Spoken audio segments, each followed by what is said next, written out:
What's up, everybody? Welcome to the September 25th, 2025 IndiView Weekly Market Update. My name is Jeremy Bryan, and this is powered by IndiWealth. Today, we have a little bit of a delay. So I was at a conference Monday through Wednesday this week, and so we're bringing this to you on Thursday rather than trying to do it from a hotel room on a Monday.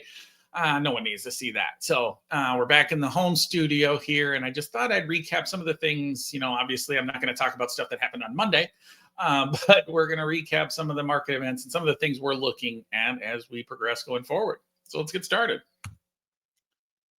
Let's start here. The S&P 500 is about as expensive as it's ever been. There's not a lot of instances where the market, especially on a price to earnings ratio, which is kind of the most commonly used ratios. There's other ones, price to sales and all this other fun stuff too. But if you look, price to earnings is generally what people in the industry take a look at when they look at valuations of an aggregate index like the S&P 500. And it has a history that way too. And we're in an area where .com and a certain amount of 2020 when earnings estimates just collapsed, and that's why it got expensive. Outside of that, we don't have a lot of instances where the S&P 500 valuation is this high. Now, what does that mean? I'm going to talk more about this in our end of month market recap that'll come out in early October. But really what I want to hit on here is don't use valuation as the primary tool of how you buy and sell. It's not going to really work for you that well. Valuation is not a great tool for telling you when to buy something immediate, especially if you're looking in the next 6 months to a year. Really doesn't tell you a whole heck of a lot. Expensive can always get more expensive. Cheap can always get cheaper. Valuation does tell you, in my opinion, a little bit more about what the longer term, let's say the next 2 to 3 to 5 years looks like from an overall return perspective. And I always think about this in 3 buckets: average, above average, or below average returns compared to S&P 500 history. If you look at the S&P 500, high single digit, low double digit is probably about average. That's 7 to 9-ish%. Think about there. When you're getting a cheap market, and usually you get a cheap market because people don't like the economy or things are going badly, whatever that may be. Usually when everybody feels good, you don't get an extraordinarily cheap market. You don't get a good deal when everybody wants to buy it. It just is what it is. When everybody feels bad, though, and things aren't going well in the economy, generally what you can do is play the rebound game. Is that over longer periods of time when the market's cheaper than average, you should expect slightly above average longer term returns. And conversely, when it's expensive like now, I think you should be preparing yourself for below long-term average returns. Now, again, am I saying we're in a crash environment and everything's going to go to hell in a handbasket? Absolutely not. No, that's not what I'm saying. What I'm saying is if you expect 7 to 9 over a longer period of time, when you're paying these types of multiples for these types of stocks, maybe you should think about lower than that, maybe 6 to 8%, maybe 47%, somewhere around there, to establishing a longer term trajectory in your return profile. And just because things right now, they tend to revert to the mean. Again, there's a lot of arguments and conversation going on right now with our valuations justified because we're, more profitable and we're growing faster and all that stuff.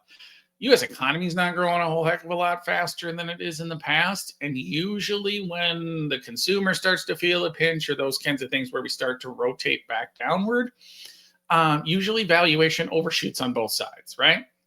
So valuation gets very expensive when everybody feels great and we're at all-time highs and we feel like we're never going to lose money again in the stock market. Usually we get a little bit of froth there. Usually it reverts, and oftentimes it reverts back below the average mean because people start to feel bad and then they start to feel worse and then they start to panic. Those are the opportunities when you can find, when you're a buyer, when everyone else is panicking, those are probably where you have better than long-term average returns. There is just not a lot of opportunity for that right now. So I say you just set your expectations a little bit lower. It's not that you don't invest. You still want to be part of these companies. They're extraordinarily good companies. They're going to grow over longer periods of time. I just think it's unrealistic to expect significantly above average returns given where we are from a valuation perspective. 2, let's be done talking about the Fed after this for a little bit. Let's take a little hiatus. So they've kind of given us the path, right? They provided a 25 basis point cut. They're open to the possibility of doing more, but they're going to watch what's happening with jobs and what's happening with inflation. Good. That's what they should be doing. There shouldn't be a significant level of drama from the Fed. They've signaled a path that they probably will be open to cutting rates at least one more time this year. We'll see. I think that's probably actually right. But I also don't think there's a lot of high stakes drama at this point right now in the Fed, unless we start to see economic data really start to change course. Had a jobs number that was a little bit better today. We'll see what the inflation numbers look like when they come out. But I really don't think, I think we have the signaling mechanism now. I think we kind of know what their general best case or base case path looks like. And frankly, we've been spending a lot of time this summer talking about it because we have a president who wants to get it heavily involved, and we have a Fed governor who's been challenged on some of these things. And now we've got, issues with regard to, are we going to eliminate this person, bring this other person on, all that stuff. That's more drama than it's worth. Right now, I'm just saying, I think we know the Fed's path is probably at least one more cut coming through the year, and then they'll see. And that's what we're going to report here now. So I don't have anything of substance to report on the Fed. And until I do, I kind of want to stop talking about it. The one that interested me that I saw last, I don't even know when it was at this point right now, is the NVIDIA and OpenAI $100 billion deal. And that's going to catch everybody's eyes, right? You see $100 billion get thrown around, you're going to pay attention to it. It's interesting that these two companies are combining forces to a certain extent. NVIDIA being the compute power of AI, right? They have the chips, they have the horsepower. OpenAI being the real kind of solutions. Here's what it's good for, and that kind of thing. Historically, those two entities have remained mostly separate. Your compute power and your software, if you will, or your productivity use companies tend to be a little bit more separate. So intertwining these because of the AI infrastructure cost right now makes a little bit more sense. I wonder if there's more of these coming and who's going to get involved. I mean, obviously the biggest players that you can think of, Microsoft's already there, Amazon's already there, Alphabet's already there. So you name it, but there's not from a partnership perspective, there are other entities. I mean, Oracle has now become a player. Broadcom is certainly a player in this space. And you're going to see more and more of these productivity solutions that try to find avenues where they can use artificial intelligence to actually make our lives easier, better, or in some way, shape, or form changed. So I think you'll see more of these coming. I don't know if you're going to have a bunch of $100 billion deals. That's a pretty big number. And these are kind of two of the bigger players in the game. But I think more and more of these partnership type of structures will probably happen, especially as you start to ramp up with more and more smaller companies and private companies doing more things out there that make AI actually something that we use to make our lives better.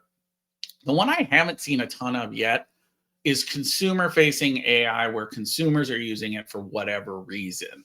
I haven't seen that be, and maybe I'm missing it, but I haven't seen it from a perspective of just understanding, oh yeah, there's the consumer scenario of it. And I think that could open up a lot of avenues, whether they're finding new channels, whether they're doing things that are a little bit more in the forefront rather than behind the scenes. I mean, there's still a lot of AI opportunity out there. That's why these numbers are, the valuations of the companies are so high, and why that, because there's still a lot of pie in the sky that this could change everything. I would just be interested to see when we start to see that, how many companies then get involved in it too, because I don't think that's done yet. Lastly, the one that I have on here, the reason why we're doing this on Thursday instead of Monday, I went out to the Native American Finance Conference called NAFOA is really what they call it. That's the industry that brings together tribal finance professionals to really just kind of talk about what the big issues are and what's going on out there in tribal communities with regard to economic development, with regard to their own infrastructure, with regard to government contracting, a lot of stuff in one. Excellent conference. We went out to Portland. It was a good time. The biggest recap from my side is, again, the uncertainty of this administration and the changes they're doing to tribal funding programs, energy programs, just a lot of programs that the government was involved in are really starting to, from two fronts. One being the cancellation of certain projects or the de-emphasis of certain projects. Cancellation being the biggest problem. but also just de-emphasis of it. And really where I say that is de-emphasis means, okay, we have this in place. We'll probably continue to keep it in place, but we're going to staff it to such small levels that it's just going to really extend the timelines or change how we're going to do it and processes and all that to where the original component is just very different from what it is now. So heard a lot of consternation among the tribal groups that I talked to and the people that were up on stage in the panels with regard to government contracting being more difficult now than it has been in prior years. It's always been a challenge. It's always, whether it's grants or whether these kinds of things, there's always challenges. There's always red tape. It just seems to be more emphasized now because there seems to be a greater willingness among this administration to change old programs or defund current programs that make it more challenging for tribal organizations to find who they're talking to and who they need to talk to continue the services that they're providing to their people.